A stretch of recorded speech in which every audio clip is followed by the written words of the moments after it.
Facebook CEO Mark Zuckerberg recently appeared before Congress to testify regarding the data policy breach with Cambridge Analytica. But social media is something that almost all of us use. What are the rules of privacy? Was Facebook responsible? Join me next here on Face the Issues as I sit down with digital strategist Colin Surguine to discuss those questions and more. All of that is coming up right here, right now. I'm Chen, and this is Face the Issues.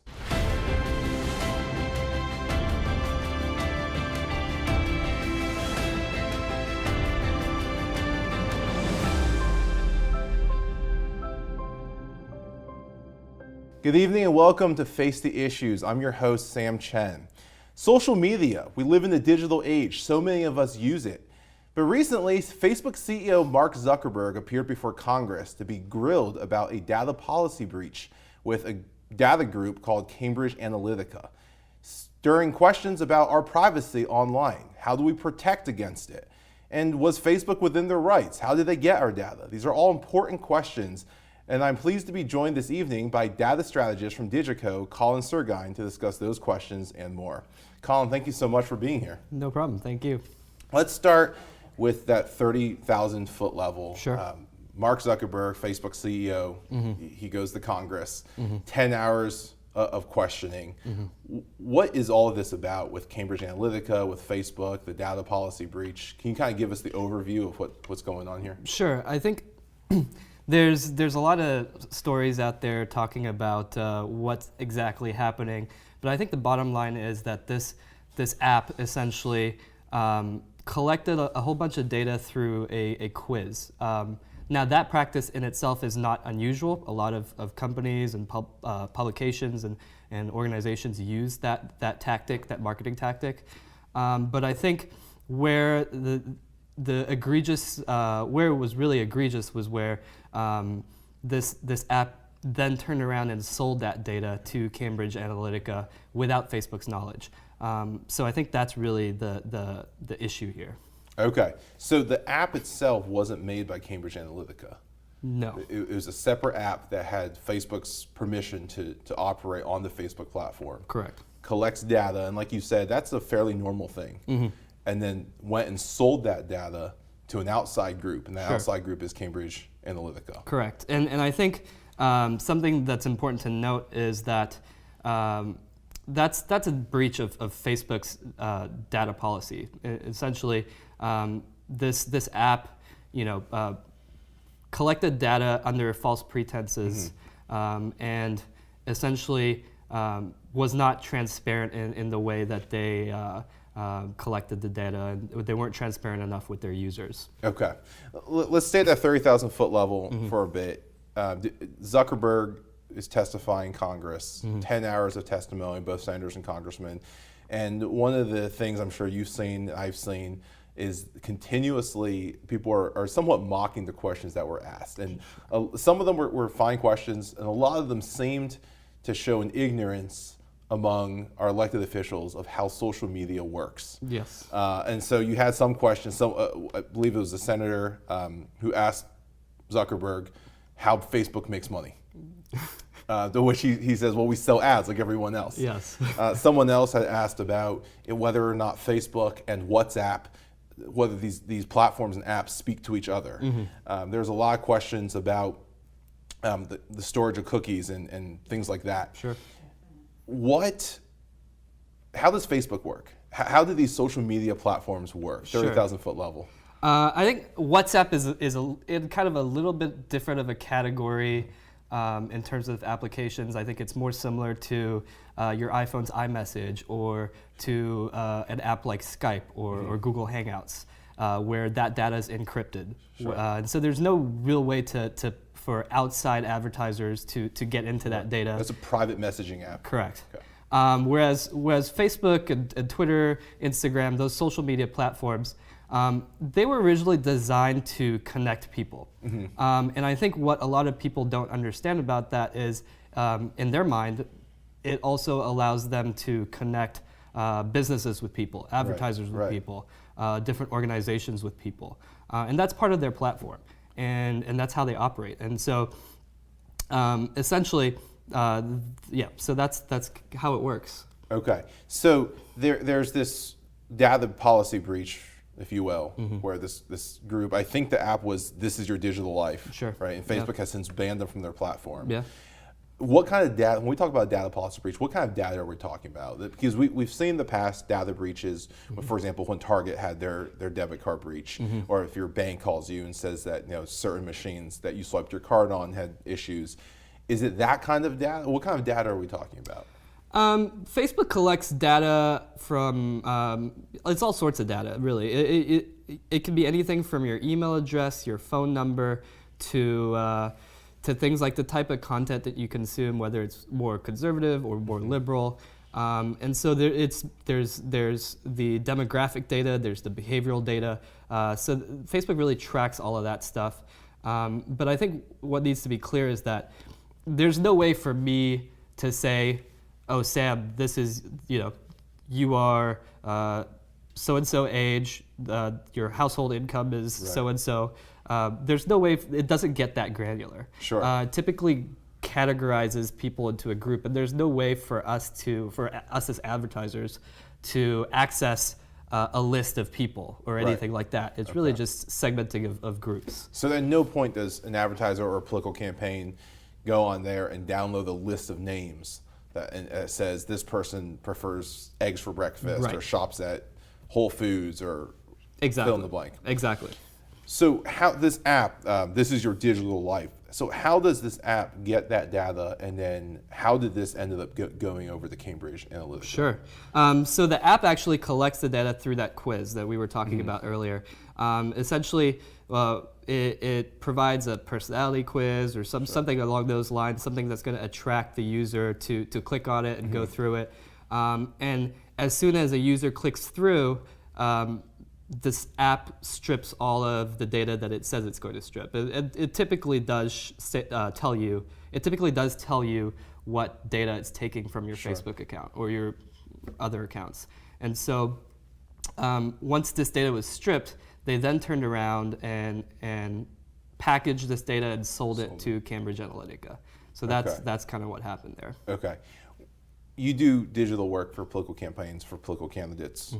Is that the same idea when we do digital advertising in the political world? How's that compare to what you were saying with corporations and advertisers? Sure. A lot of what we do as campaigns and political campaigns and political organizations in terms of advertising, we take best practices from the private space in terms of what the New York Times is doing or what the Washington Post is doing on social media. They're really setting the benchmark in terms of how to use social media and how to push content. And so really all of us are just trying to catch up with what the kind of things that they're doing and they're producing. How does, without giving away your trade secrets, how does that micro-targeting work? Yeah, so data comes from all sorts of places, not just Facebook.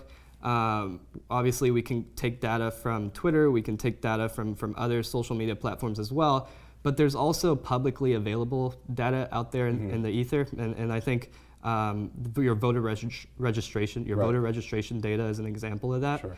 And so that data is publicly accessible to anybody.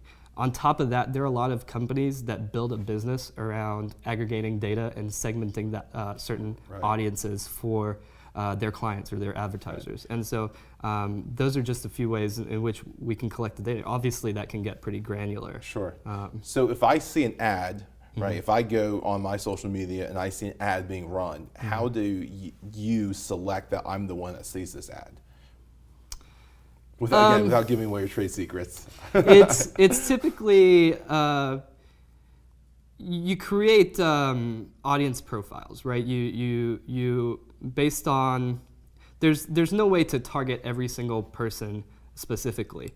So what you typically do is group them into categories of issues that they support or things like that. And so once you do that, you're then able to target them with those issues, because you tend to be able to gather their behavior and their profile based on those categories. And how do we get those categories? As in, like, is it based on what I've liked on Facebook, or based on what I've clicked on, based on what page, what I've expressed interest in? Or Yeah, exactly. I think it's all of the above. I think typically Facebook tracks all that information, and as an advertiser, we're able to go onto Facebook and say, we want to target all parents, Sure. right? Everybody who has kids of a certain age, or we want to target a certain zip code of parents, right? Right. So it can get pretty granular in that sense. Okay. Yeah. Great. Thank you. I'm staying with Colin Surguine, who is a digital strategist for Digico, discussing Facebook privacy and the recent policy data breach involving Facebook and Cambridge Analytica. Don't go away. We'll be right back. Welcome back to Face the Issues. We're talking about online privacy, social media, and Facebook CEO Mark Zuckerberg's recent testimony before Congress on their policy data breach. Colin, thank you so much for taking your time to join us. Of course. When we left off, we were talking about 30,000 foot level, how social media works, how this digital world works. And we talked about Mark Zuckerberg's testimony in Congress and this breach of data, if you were, this data that was taken by an app and then collected by an app and then sold to a third party, Cambridge Analytica. Sure. Let's go back there. We left off talking about how we collect data, how a group like yours or corporation or political campaign collects data and then uses it to target to who's going to see the ads that we see, who's going to see the sponsored posts that we see, things like that. If that's the kind of data that's getting out there, are we somewhat responsible for the ads that we see, but also two, I mean, there's a lot of outcry right now that information was given to Cambridge Analytica. Where did that information come from? Did it originate with the users?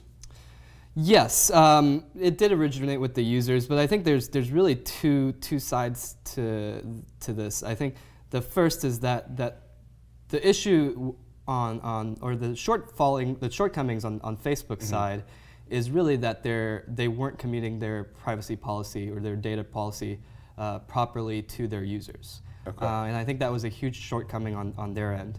But then on our end, we put this information willingly out in the public. Right. And so whether it's your physical address or your zip code or your phone number, email, things like that, we provide that information willingly to Facebook, not just to Facebook, but to a lot of different platforms. Right. And so I think it's really just about being aware that that information could be public at some point, and so just being careful with that. Right. When I started getting involved in politics, one of the things told me early on was if you don't want to see it on the front page of the New York Times, never say it. Right. Period. Yes. Whether it's in a conversation like this, whether the cameras are off, whether it's in a text message, just don't say it if you don't want it out there. Yeah. Should there be a reasonable expectation for privacy when you are on an app or a platform like Facebook or an app like WhatsApp? Yeah. Should there be a expectation for privacy, and if so, what should that expectation be? I think with WhatsApp, there should be some sort of expectation Sure. with that, just because of the type of platform that it is, Sure. or the type of app that it is, and with the encryption and everything. But I think as far as social media is concerned, Facebook, Twitter, Instagram, apps like that, I think I think you have to be wary of whatever you put up online. I think everybody is just kind of one click away from from becoming a public citizen in terms of getting your information out there in the public. And you see this in the news every day. You see the news use tweets and posts from people that post about a certain issue. You see them use Facebook profile pictures of victims and of criminals. And so you see that data slowly, that gray line, you see that line slowly blurring, right, as we progress. Sure. So there's been several proposed solutions to this. Obviously, and you talked about on the one end, Facebook needs to do a better job communicating their privacy policy to their users. And it's something that Zuckerberg has somewhat owned up to, saying that Facebook's going to be better. They've banned this app. This is your digital life. On the other end, as users of social media, larger question is what advice can we give, and we can come back to that. But some of the suggestions that have come up, one of them is to boycott Facebook. And Is that effective? In terms of overall security, overall data security, I don't necessarily think so, just because Facebook is not the only source of data online on the internet. And so advertisers have more than 100 ways to get your data and target you, whether it's through Facebook or through some other application. Are these other platforms also vulnerable to if you're on these platforms as a user, you're putting data into it, right? Yeah. So is this, I mean, right now, Mark Zuckerberg's under the microscope because this happened to Facebook. But are we saying that this could also happen to Twitter or to Instagram or to Snapchat or to any of these other non-private messaging apps? Absolutely. I think there's two questions that you really, I think you ask yourself when you're talking about data. Number one, is their platform secure enough to house all that data? And I think number two is, what are they using that data for? Is it for good or for evil, right? Right, right. So I guess it's really, that's really what it's about. Okay, and that first question, whether or not their platform is secure enough, how, as a user, how do you know? There's not really a way to know. I think it's really about holding corporations responsible for breaches and things like that, because they need to be accountable for any breaches or things that happen. Okay, and so there is in some ways an expectation if you and I log on to Facebook or Twitter, in some ways we can expect the information that we give them. I guess in some ways we can expect that it's going to be used. If I give them information, they're going to use it. Businesses are going to use it. Campaigns are going to use it. But in other ways, there is also an expectation that certain information is going to be kept private. Absolutely. If you're talking to our viewers, or if you're talking to students or to anyone using digital media, what is your? I mean, we talked about these two things that they have to consider. But what's your advice if they don't want their data to get out there? Sure. What is your advice to them? I think the first thing that they need to do is just get on their social media platform. Click around, look for your settings, look for privacy settings, and see what apps you've actually subscribed to, because that list is actually probably pretty long. If you look at it. Sure. So it's anything from games on your phone to different personality quizzes and things like that you take. So and all of that stores data. Yes. Right. Okay. Correct. Yes. All of that video games that you play on your phone collects data from Facebook. Okay. Yeah. Okay. And then, I mean, is there some? A lot of people talk about, and I think this is where that boycott Facebook idea comes from. A lot of people talk about just reducing your digital footprint. Is that advisable, or? As an advertiser, as a digital advertiser, I would say that's not advisable. But fair enough. But no, realistically speaking, I mean, it's a fair point. I think our lives have become so consumed by digital that sometimes it's good to take a step back, go for a hike or something. Sure. Sure.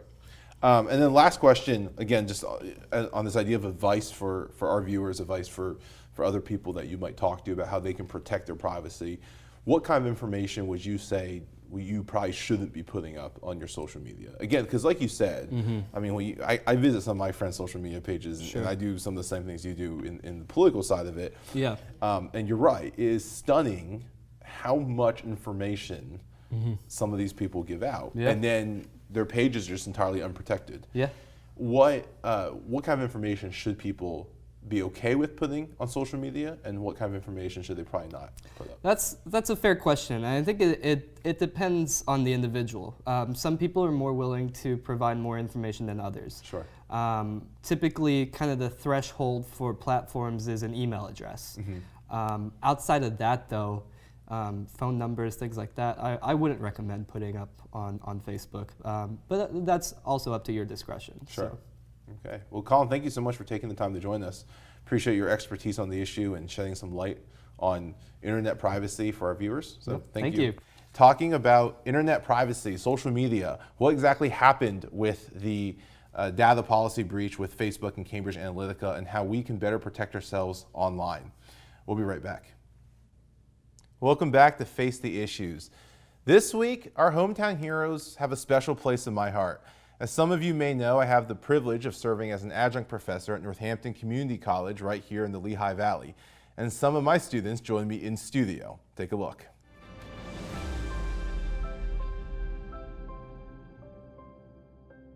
Christian, Trisha, thank you so much for coming to the studio and for joining us. Thank you for having us. Yeah, Absolutely. thank you very much.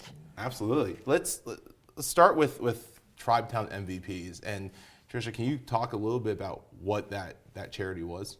It's mainly to sponsor children that are in the Cleveland Clinic and give them a chance to have a summer that isn't involved with, them being in the hospital and waiting for the next test or anything, and, just allow them to be kids again. Yeah, absolutely. And the neat thing, what I thought was neat about Tribetown MVPs was it's, as we know, it's a program with the Cleveland Indians, hence our Cleveland hat here. And it's an opportunity for kids to become part of the Indians for the summer. And they have the sponsorship program. Why, Christian, tell us a little bit about what's the connection between our class and Northampton and the Cleveland Indians? Yeah, so actually my roommate last year, his name's Angel Lopez, and he drafted last year with the Cleveland Indians, 13 rounds, so we have that connection with him. I actually went to high school with him, and then we went to Northampton together, and we had a good year last year. And so he got drafted, thanks to God, and I was with the Cleveland Indians, so we have that connection with Cleveland now. So. And you actually brought Angel back to campus Yeah. to sit down and talk about this project with Yeah, him. to get him involved and to see what he can do to help us, and it's an opportunity to do something big, Yeah. help kids and something to put a smile on someone. Absolutely. And you play baseball right Yeah, now? I play baseball with Northampton. Okay. I'm a sophomore, so I'm one of the captains, and we're excited about this year too. What position do you play? I play shortstop. Okay. And Yeah. what's your favorite Major League Baseball team? The Cleveland Indians. Cleveland They're my Indians. favorite. Okay. I like. So you can see the connection to Cleveland. And like I said, Tribetown MVP sponsorship program that you sponsor kids at the Cleveland Clinic. And so for our viewers who don't know, the Cleveland Clinic is one of the leading hospitals in America. My mother was actually a patient at the Cleveland Clinic. And they do remarkable work, especially in the heart and vascular systems area. Putting this together, originally my thought was maybe everyone in the class could kind of chip in a little bit and we raise enough money to sponsor a kid. And then you guys had different ideas. And so I remember we're in class and this conversation's going and people start suggesting a bake sale and then a GoFundMe page and things like that. What were some of the challenges that you faced setting up this bake sale? Well, of course, one of the biggest challenges was trying to get it all approved by student life in the college, because you can't just say, oh, it's for charity, Personally, finding out finally that we got a table and, the night before having to scramble to get something decent together. But the biggest issue was finding out, we bring all these baked goods in and everything, but the cash box we were supposed to have just was not given to us, even though we have gone through multiple messages, emails, everything. So of course we found out we couldn't get it from student life like we were supposed to, so we had to go down to the bursars. Now unfortunately some of the people that were involved with charity had to go to classes, which is completely understandable and normal. So As a professor, I cannot advise you not to go to class. Well, yeah, of course not. But I figured since I didn't have any classes that day that I might as well just go down to Bursar, see if we can figure something out. And thankfully they were very, very helpful and willing to work with us, and we were able to sort that all out and, get the charity underway. Yeah. The bake sale did remarkably well. And then the neat thing was afterward, we brought everything to the faculty adjunct office, right, where my office is, and they're still contributing. The faculty members were absolutely blown away by this effort. They are still putting money. There's a jar out there. Like I said, it gets cleaned every night and put into an envelope and put into my mailbox. But they're still involved. I think what impressed me was the way you guys stepped up. I mean, at first it was this idea of, okay, let's just maybe if everyone contributes a little bit, but then all of you really stepped up. It wasn't just enough to say, okay, maybe we can sponsor a kid. It was like, how many kids can we sponsor? You're college students. Why did you want to get involved and do this? Actually, because just the feeling of putting a smile on someone's face, and like if you have an opportunity to help someone, do it, because that's just how it has to be. We need to like give to get. So just that feeling of like giving just feels good, and knowing that you can help a little kid or just someone, you know, that's what pushed me to join this cause. How about you? Well, I guess like coming from like a family, we did get to go on vacation and just have normal children things, even though like we didn't have a lot of money. Knowing that there were children that just didn't get the same luxury and weren't able to have fun and just not worry about things that adults have to worry about, it kind of tugged on my heartstrings, and they deserve the chance to be a child, even if it's for one summer.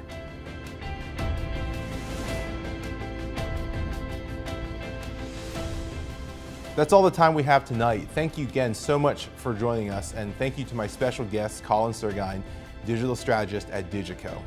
I hope you'll continue this conversation with us online. Just use the hashtag #FaceTheIssues, and join us again next week as we unpack another issue with another guest. On behalf of all of us here at Face the Issues, I'm Sam Chen. Thank you and good night.